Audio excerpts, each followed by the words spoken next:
ঢাকা এক শহর যার প্রতিটি গলিপথে ধরা পড়ে ইতিহাস। 400 বছরেরও বেশি পুরনো এই শহর এটি শুধু বাণিজ্যিক কেন্দ্র নয়, বরং সংস্কৃতি ও ধর্মীয় উৎসবের এক প্রাণবন্ত কেন্দ্র।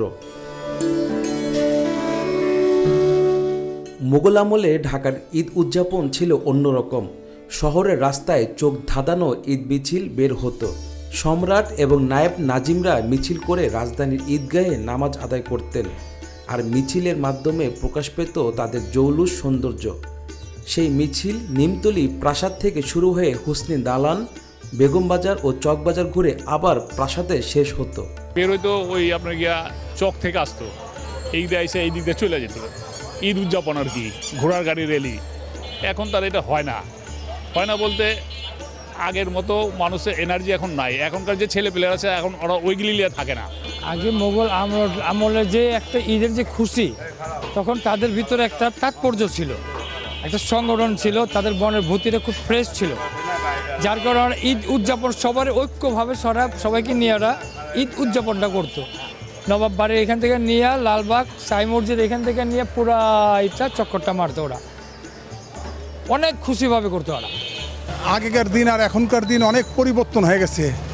আগে যেমন ছোটোবেলায় বাপ মার সাথে সবার সাথে মেলা যেতাম, ঝুলনা ঝুলতাম, দেখা গেল বিকাল হলে একটা ঘোড়া গাড়ির একটা বহর থাকতো, এটা নিয়ে আমরা একটু আনন্দ ফুর্তি করতাম।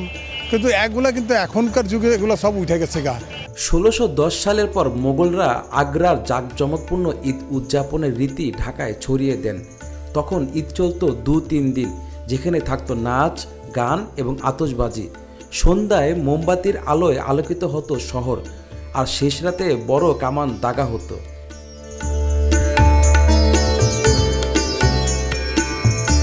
মোগল আমল থেকেই পুরান ঢাকার রীতি ছিল চাঁদ দেখা, নামাজ, মিছিল ও ঘোড়া দৌড়। চাঁদ দেখা হতো নদীতে নৌকা বা টিলায় উঠে।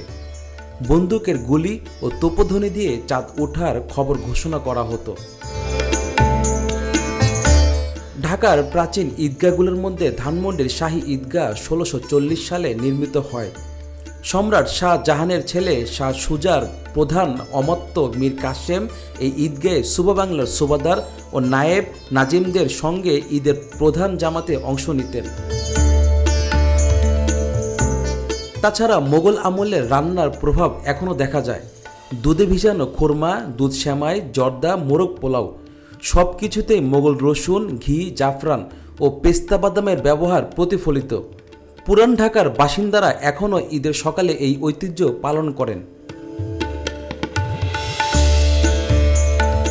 চাঁদ দেখা থেকে নামাজ, সব মিলিয়ে মোগল থেকে আধুনিক ঢাকার আজও ঐতিহ্যের আলো ধরে রেখেছে। জাগ্রত আছে ঈদ পরম্পরা, ইতিহাসের ছাপ, সংস্কৃতির ছোঁয়া এবং সমাজের নানা স্তরের মিলন। এসবই ঢাকা শহরের ঈদের বিশেষ বৈশিষ্ট্য।